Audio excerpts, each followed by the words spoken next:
Good morning students. Today we are going to study crop production and management. Okay crop का किस तरीके से हम प्रोडक्शन करेंगे और उसे किस तरीके से हम मैनेज करेंगे उसके बारे में हम पढ़ेंगे. सो Paheli and Boojho went to their uncle's house during the summer vacation. Paheli और बोजो कहाँ गए थे? अंकल के घर गए थे.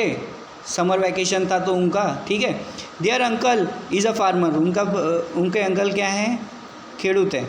One day they saw some tools like khurpi. अब एक दिन उन्होंने क्या देखा? रूम के अंदर खुरपी देखी. डिज़ाइन, वो जो डिगिंग, सॉइल को डिग करने के लिए यूज़ होता है, वो खुरपी देखी उन्होंने. उसका शेप होता है, मैं एग्जैक्टली तुमको बता दूँ किस तरीके का होता है. इस तरीके से कुछ होता है. तो ये जो पॉइंट होता है ना, यहाँ से ये हैंडल हम पकड़ते हैं और यहाँ से डिग करते हैं हम. ये जो पोर्शन है, इतने पोर्शन से डिग करते हैं हम उसको. तो वो हो गई खुरपी. खुरपी के बाद में क्या होता है? सिक्कल आता है. सिक्कल होता है इस तरीके का होता है, जो हम यूज़ करते हैं घास काटने के लिए. उसके बाद में शॉ आता है. शॉ क्या होता है? प्लॉ टाइप का होता है, जो ऐसा लंबा रहता है और यहाँ से हम लोग उसको प्लॉ करने के लिए यूज़ करते हैं. उसके बाद में आता है प्लॉ. उसी प्लॉ को हम क्या कर सकते हैं? सीड्स के लिए भी यूज़ कर सकते हैं इन द फील्ड. अब बोजो क्या जानना चाहता है? बोजो जानना चाहता है I want to know where and how we use this tool. Boojho यही जानना चाह रहा है कि उसका यूज़ कहाँ हो रहा है, ठीक है. We have learned that all living organisms require food. हमने ये पढ़ा था कि जितने भी लिविंग ऑर्गेनिजम्स हैं, सबको किस चीज़ की रिक्वायरमेंट है? फूड की रिक्वायरमेंट है. किसकी रिक्वायरमेंट है? फूड की, ठीक है. उसके बगैर कुछ होने वाला है नहीं, एनर्जी हमको मिलेगी नहीं. Now plant can make their food by themselves. Plant क्या कर सकते हैं? खुद का फूड खुद ही बना सकते हैं. आपको याद है पिछली बार क्या था? हमने 7th में पढ़ा था. हमने ये पढ़ा था कार्बन डाइऑक्साइड, वाटर और उसी के साथ साथ मिनरल्स का यूटिलाइजेशन करके प्लांट्स अपना खुद का फूड बना लेते हैं. This 3 are the raw materials. And factory is in the leaves में उसकी फैक्ट्री मिलती है. तो लीव्स में से ही है. वो लोग क्या करते हैं? पूरा फैक्ट्री, स्टोर हाउस बनाते हैं, हर एक चीज़ करके ऑटोमेटिकली. आपको मैं पढ़ा होगा क्लोरोफिल के बारे में, फोटोसिंथेसिस के बारे में. ये सब चीज़ें क्या हैं? ये सब सिंथेसाइज खुद ही करते हैं प्लांट्स और अपना खुद का खाना बना लेते हैं. Okay, plants can make their food by themselves. Can you recall how green plant synthesize their food. यही जो मैंने बताया आपको, वही सब चीज़ें बोल रहा है कि सिंथेसाइज कैसे करते हैं. वो तुमको याद है क्या? Animal including humans can not make their own food. अब एनिमल्स जो इंक्लूडिंग ह्यूमंस हैं, can not make their food. Animals खुद का खाना नहीं बना सकते, ह्यूमंस भी नहीं बना सकते हैं अंदर ही ऑटोमेटिकली. तो वो क्या करेंगे? प्लांट्स को खाएंगे, एनिमल्स को पका के खाएंगे. तो ये सब अभी की पद्धतियाँ हैं. लेकिन पहले क्या होता था? So we can do animal get food from animals और plants. But first of all, why do we have to eat food. सबसे पहली बात कि हमें फूड की रिक्वायरमेंट क्यों होती है. You already know that energy from the food is utilized by organisms for carrying out the various body functions. अब जो एनर्जी है हमें फूड में से मिलेगी, उसका यूटिलाइज ऑर्गेनिजम्स किस चीज़ के लिए करेंगे? Carrying out various body functions. यानी कि बॉडी के जो फंक्शंस हैं, अब वो ऑटोमेटिकली तो नहीं चलने वाले, उसमें एनर्जी का रिक्वायरमेंट होगा. तो वो एनर्जी कैसे आएगी? कहाँ पे यूटिलाइज होगी? डाइजेशन में, तुम्हारे पेट को पचाने के लिए, सांस लेने के लिए, और जो हमारे मेटाबॉलिक वेस्ट हैं उसे बाहर निकालने के लिए. यानी जो हमने इनटेक किया उसे ही बाहर आउटटेक करने के लिए हमें एक्सक्रिएशन का फंक्शन यूज़ करना होता है, जिसमें एनर्जी की रिक्वायरमेंट होती है. We get our food from plants. हम अपना फूड कहाँ से पाते हैं? प्लांट्स में से मिलेगा, एनिमल्स में से मिलेगा, और दोनों में से भी मिल सकता है. Since we all need food, हम सबको फूड की रिक्वायरमेंट होती है. How can we provide food to a large number of people in our country. अब सबसे बड़ी बात कि हमें तो फूड की रिक्वायरमेंट है. 125 या 130 करोड़ की जो जनता है इंडिया में, वो लोगों को फूड की रिक्वायरमेंट एक साथ कैसे पूरी कर पाएंगे? इतनी लार्ज नंबर ऑफ क्वांटिटी है. तो पहेली कहती है food has to be produced on a large scale. तो फूड को किस तरीके से बहुत ही ज़्यादा क्वांटिटी में उगाना पड़ेगा in order to provide food for a large population.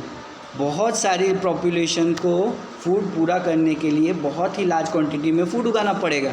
Regular production होना ज़रूरी है, यानी कि रोज़ के रोज़ प्रोडक्शन होना चाहिए।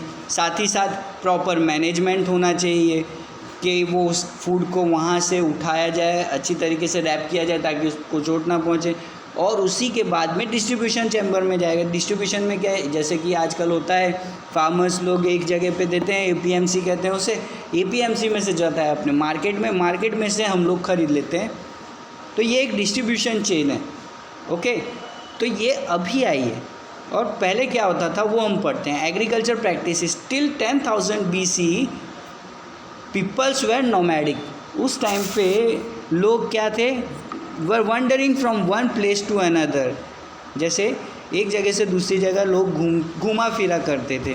They were wondering in groups. वो लोग क्या करते थे, एक ग्रुप बना लेते थे और एक जगह से दूसरी जगह घूमते रहते थे। They were going from one place to another in search of food and shelter.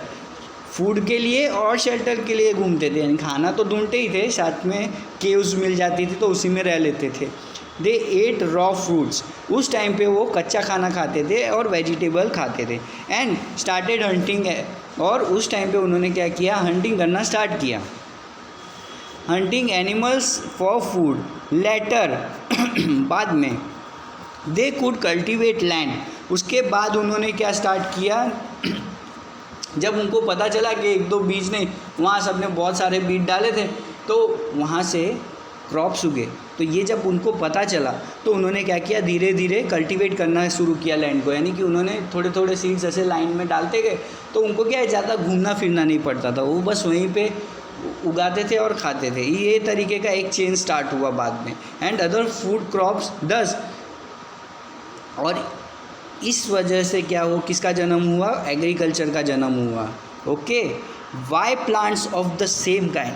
अब सबसे बड़ा ध्यान देने वाली चीज़ है, when plants of the same kind are cultivated at one place on a large scale it is called. यानी एक ही जगह पे सेम काइंड के प्लांट्स को उगाया जाए, कल्टीवेट किया जाए ऑन अ लार्ज स्केल, बहुत ही ज़्यादा क्वांटिटी में, तो उसे क्या कहेंगे, क्रॉप कहेंगे। तो इस पे से एक क्वेश्चन बनाया जा सकता है कि व्हाट आर क्रॉप्स। तो उल्टा सीधा घुमा घुमा के आपको क्वेश्चन पूछा जाएगा कि क्रॉप क्या है, सीधी सी बात। तो आपको ये लिखना है, when plants of the same kind are cultivated at one place, एक जगह पे कल्टीवेट किया जाता है on a large scale, it is called a crop.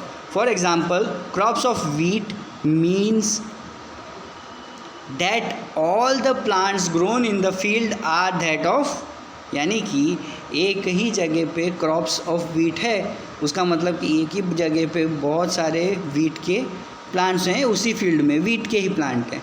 You already know that crops are of different types like cereals, vegetables and fruits. अब crops are, तुम्हें ये चीज़ पता है कि crops are of different kind, सिर्फ वीट का ही क्रॉप है ऐसा नहीं है। वीट का क्रॉप है, सीरियल्स हैं, वेजिटेबल्स हैं, पल्सेस हैं और फ्रूट्स हैं। उनके बहुत सारे फ्रूट्स होते हैं, हर सीज़न में आपको अलग अलग फ्रूट्स मिलेंगे।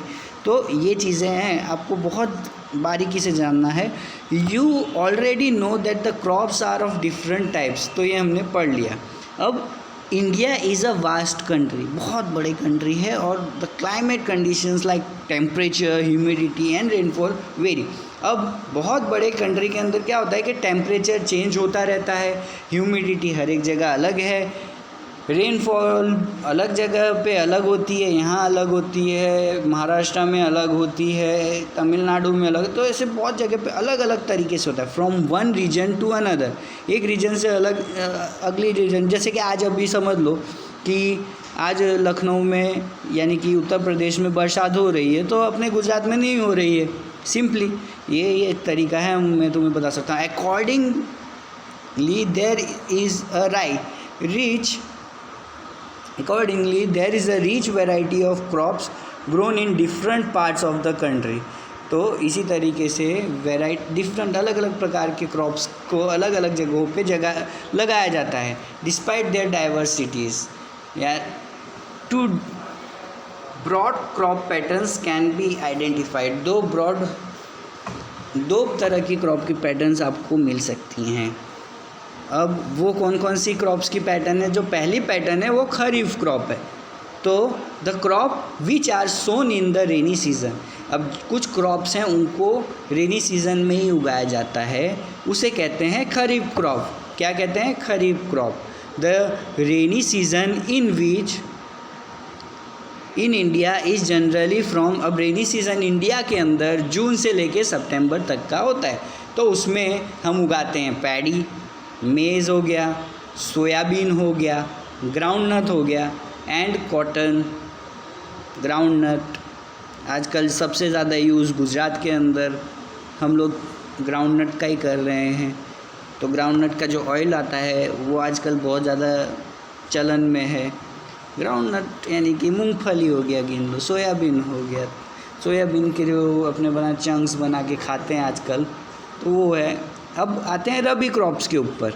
रबी क्रॉप क्या है? The crops grown in the winter season. Winter season में हम जो क्रॉप उगाएंगे उसको रबी क्रॉप कहेंगे। इंडिया के अंदर यानी कि जो विंटर सीजन है वो अक्टूबर टू मार्च में रहती है। अब उसे हम रबी क्रॉप कहते हैं। एग्जाम्पल्स हैं रबी क्रॉप के वीट, गेहूँ, ग्राम्स, चना, peas, mustard and line seeds. Okay. Besides this, pulses and vegetables are grown during summer at many places. अब pulses और vegetables are grown during summer and many places, यानी कुछ जगहों पे pulses और vegetables are grown during summers at many places, यानी कि जो गर्मियों में भी उगाते हैं। कुछ प्रैक्टिसेस ऐसी हो रही हैं। अभी समझ लो, पहले क्या होता था कि भाई मैंगो का यूज़ है ना जस्ट रेनी सीज़न तक ही होता था, लेकिन अब 12 मंथ्स मैंगो मिलता है। तो उसको आर्टिफिशियली या नहीं, ऐसा नहीं कह सकते, लेकिन उसे उगाया जाता है एक नॉर्मल टेम्परेचर के अंदर। उसकी एक अलग टेक्निक है। Agriculture nowadays are becoming more and more technical.